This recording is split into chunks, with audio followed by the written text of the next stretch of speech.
Perfect. All right, let's get this started.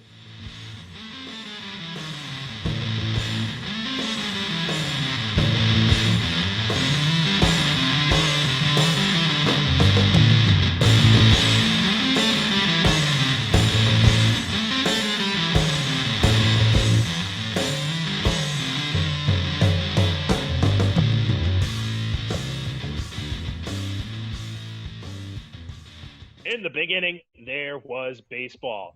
I am CJ. It is Thursday, April 23rd at the time of recording. You can catch me on Twitter at CJ in Pinstripes, and I'm here with my boys, Evan and Michael. Evan, how are you doing first?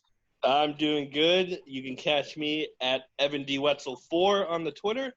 And welcome, Michael. This is 27 Down, the perfect podcast for the perfect game. Let's do this. Michael, that's you. How are you doing? I'm good. I'm Michael. You can catch me at MJ Torres 1230 on the Twitter. I'm also the food guy, so that's what I do here. And I'm doing well today. Thank you. Cool. So a couple of things we can talk about today. Obviously, we got the NFL draft. That's coming up tonight. But before we get into that, I think it would be actually a good idea to talk about finally the Red Sox punishment came out. Yep. Did they get punished? I'm sorry. I was still waiting for that.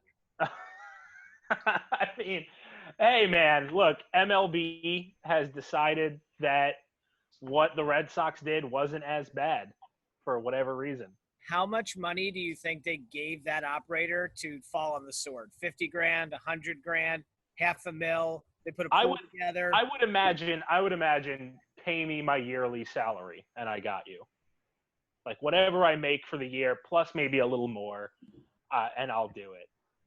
We know he's taken care of. It's like, come on. So There's definitely something that went on. For anyone who's listening who might not have heard, the Red Sox, MLB has concluded that the Red Sox replay operator, the guy who looks at the instant replay to tell the manager whether or not they should challenge the play, that person is mostly responsible for the Red Sox cheating scandal. Now, to be fair, if Alex Cora was still the manager of the Red Sox, he'd be getting suspended right now. He did. He got suspended. So, yeah, the Red Sox fired him before that they got a chance to have that happen. But Alex Cora is suspended. That replay official is suspended. The Red Sox lost a second-round pick. That's not nothing. No, it's not nothing. It's not nothing. But the thing that pisses me off is, yes, we knew Cora was going to get suspended and eventually fired, but they're saying that he's getting in trouble for what he did on the Astros, not the Red Sox. So that diminishes what happened on the Red Sox. I'm sorry. I think he cheated on the Red Sox. Yeah, and he's the common denominator between – he has 2 World Series rings that are tainted. So, that's kind of – again, he was the common denominator. His name came up a lot. How many asterisk diamonds could you put on your rings? Yeah. I kind of don't understand how the guy doesn't get banned all out. You did this twice. I don't understand how you could do something and then spread it to another team and get the same punishment that the manager who just did it with one team gets. It doesn't make any sense to me. That is 100% my point, too. He literally has done it on 2 separate teams now, and he's getting in trouble for one of them when that case came out these months ago. If that was going to be the case, they should have said right now Cora was suspended, and they didn't do that. They waited to do it for the Red Sox thing. So I think it's dumb. I just want to go on record as saying that your Yule log and Christmas lights are amazing. Thank you. yeah. As I mentioned before the show started, Evan's getting ready to cook up some hot dogs behind him. I'm not amused by this hot dog shit ever. I like hot dogs. It's not my favorite food. I actually like mac and cheese more. Fuck you, CJ.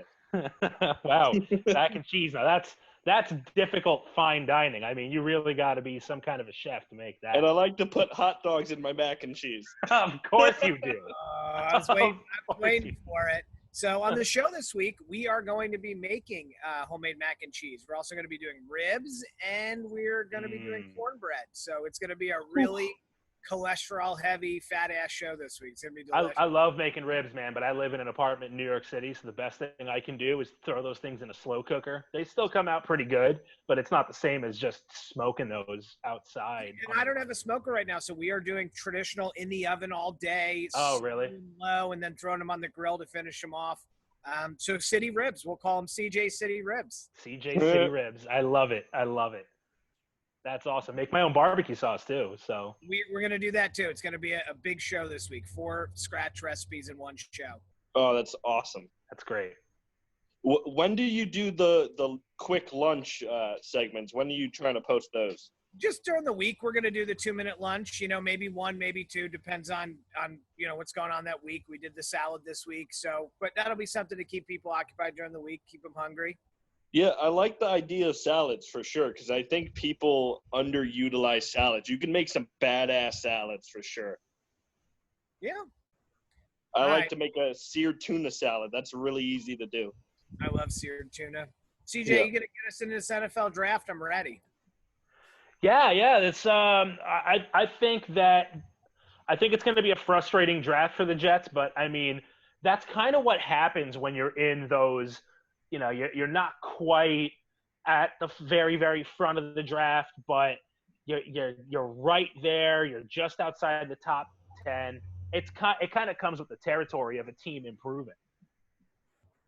I have a small wish list. Ruiz from Michigan, later round. Give me a left tackle first round. I'm coming away happy. This is why we hired Joe Douglas and gave him a 6-year contract. Fix the Jets. Yeah.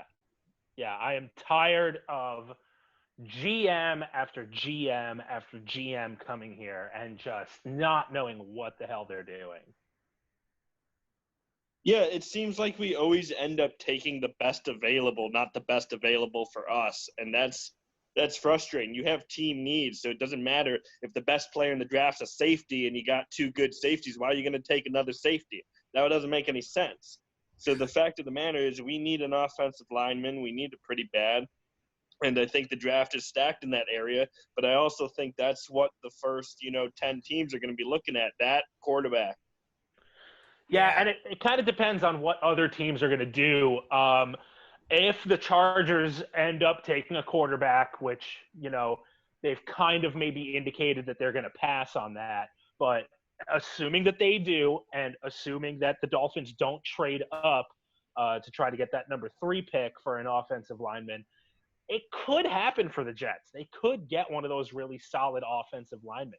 They could come out with an Andrew Thomas. I think there's four tackles in the draft. And I said it last week, if those 4 tackles are off the board for some reason, take a receiver. Don't stretch. Yeah.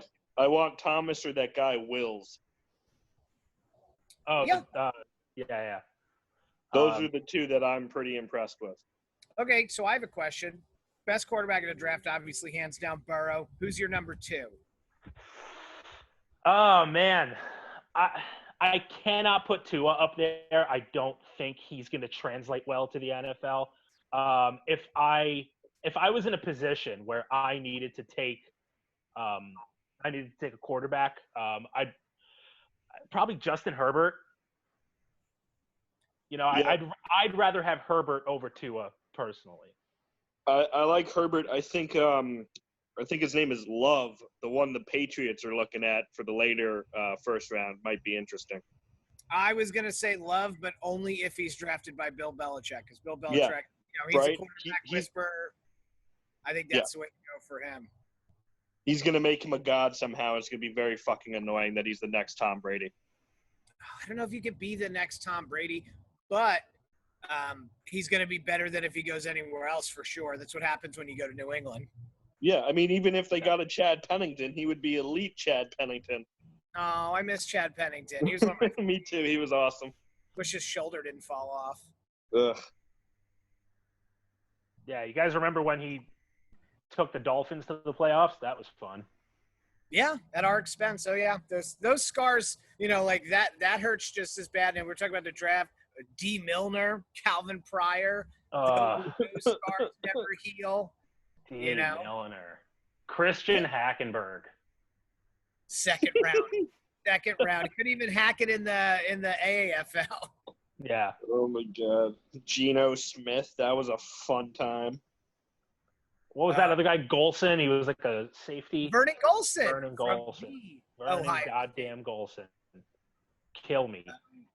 God, I'm telling you, man, we've struggled with first round picks. I think Anthony Becht was like the real start of just this snowball of shitty first round picks for the Jets. And we get lucky. Yeah, I mean, hey, they had Revis in there. I mean, that was the one shining star they managed to grab. That's why I'm hoping this draft. I hope we get a left tackle and we get that center from Michigan, Ruiz, and we have our next Mangold and DeBrickashaw Ferguson. We built some good years around taking linemen early, and I want to see that again. Yeah. Yep. So, not for nothing, Evan, I've run that draft simulator that you sent me a few times. Now, granted, I believe this simulator does not take potential trades into consideration. It doesn't. Most of the time, it has Andrew Thomas going to the Jets.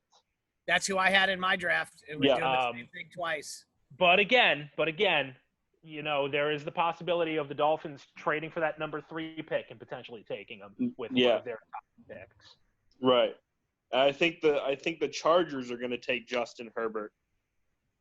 No. Yeah, I mean, again, assuming that the Chargers do decide to go with a quarterback and they're not planning on sticking around and seeing what Jacoby Brissett can do.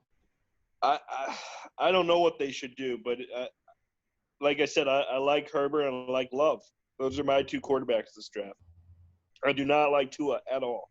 I mean, obviously Burrow as well, but that's a well, yeah. But that's a given. He's going 1, so I'm not even going to discuss that. He's going to be a Bengal. Alabama quarterbacks have kind of become USC quarterbacks. Like, name one that, you know, comes out of that system and they're successful. There's been a ton of them drafted, but none of them ever amount to anything. Yeah. Who's the one we had with McElroy. McElroy, he's terrible. McElroy, whatever. He's McElroy. terrible. So. There was him. There was McCarron. Yeah, AJ McCarron. Or AJ McCarron, yeah. In fact, the only one that's had any kind of success that I can even think of was Namath. I was about to say, don't say Joe Namath. Yeah. I mean, hey, he wasn't. I mean, he's an overrated football player. The guy's complete career stats aren't that great, but the guy did one thing. He achieved success. He won a Super Bowl. I would tattoo his face on me if it meant we'd win another Super Bowl. So. Yeah. Yeah, I would too, but it would have to be a non-visible spot on my body. Speaking of tattooing faces, last week Evan reached out to Clint Frazier with an offer, and I don't think he heard back. So we're going to have to really push this because I think. What was this? Oh my God! I think Evan offered to legally change his name. Evan can tell you a little more about it. I forget because it was so long ago and no one gave a shit. So you tell him. It was like he bet like if the season starts and we play half a season, if he hits 22 home runs, he will legally change his name to Red Blunder.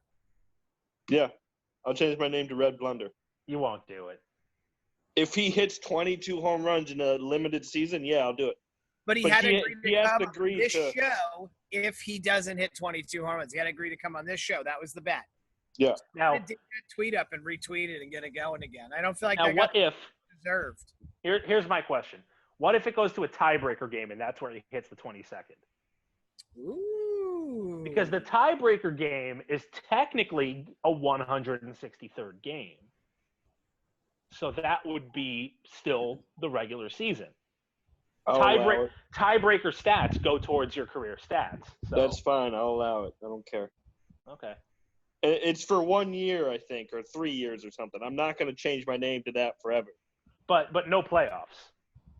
No playoffs do not count. No. Okay. I just want to see that McLovin style license that says Red Blunder. That's it. I'd get it. Like that thing would be fantastic. You know, we should really do some kind of a bet, kind of like the guys over at the Michael Kay show do for the NFL season, and just come up with just some terrible thing that the loser has to do. I'm down. I'm always down for stuff like that. Kind of like how Michael Kay had to eat a Whopper. Like that was just for anyone else. Who cares? For him, it's like this is a death sentence. Maybe we'd have to think of something like that. Yeah, get Greg to eat mac and cheese, or one of these guys. We'll figure it out. Speaking of backgrounds, man, I also have to give props because your shirt says Clutch, but your background is Clutch. True, very true. Yeah, this is. Again, I really wish that I could have Maguire's face, but I just like the way that it looks like it's going through me. Yeah, that's so awesome. I was trying to figure that out too. I thought it was part of the shirt, and then I was like, what is that? But it's just that the letters are the same color as the wall, but also what's cool is that my teeth are doing the same thing. So I either look like I haven't brushed my teeth in a few weeks if I down here or over here. I thought we were doing iced out grills. I thought it was a new thing that was going on with the cast. Yeah, I mean, I don't know about that color, making it look like I don't brush my teeth or making it look like I have spinach in my teeth. Could you just make it look like I ate a giant salad and didn't brush? That'd be great. What else do we got, guys? What else do we got? You wanted to do your bad take segment? We got the meme ready. Did.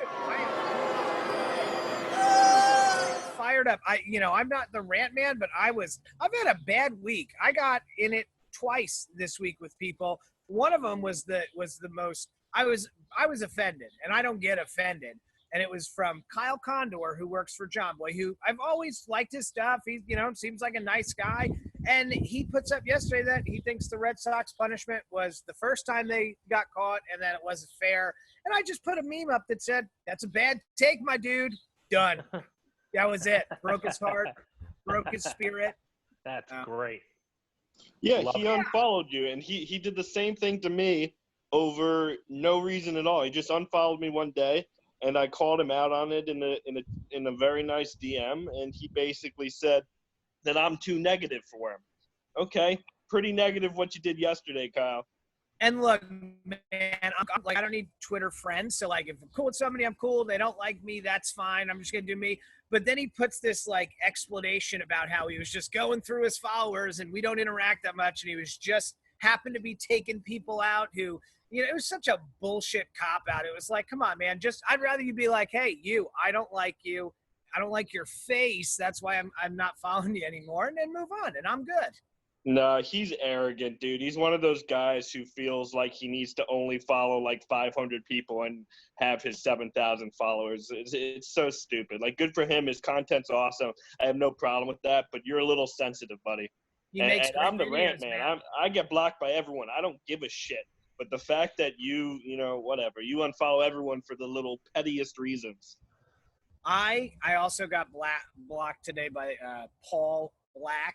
He's just a guy. But anyway, he was doing this big rant with Chris Vitale about how David Wells is terrible. He's a racist. He doesn't really care about first responders. His cup thing was disrespectful to people who have to wear face masks. And I was just like, hey, man, shut up. David Wells has been awesome. He's donated a bunch of money to charity.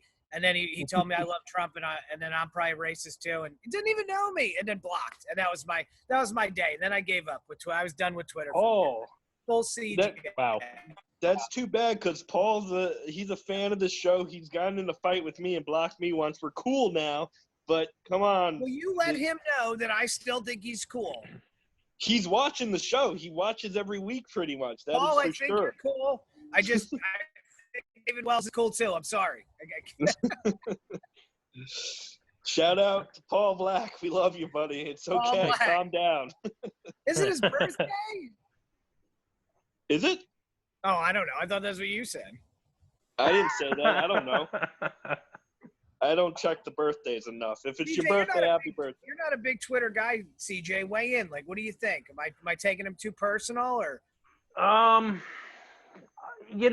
don't know, because you're right. I'm not really on it all that much. I go on in spurts. It's a cycle with me.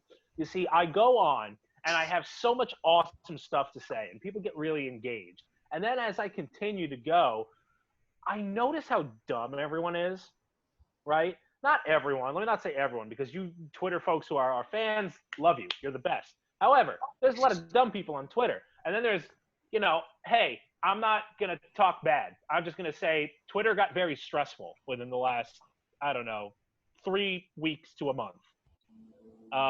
Hopefully I can get back on soon and it won't be quite that way anymore.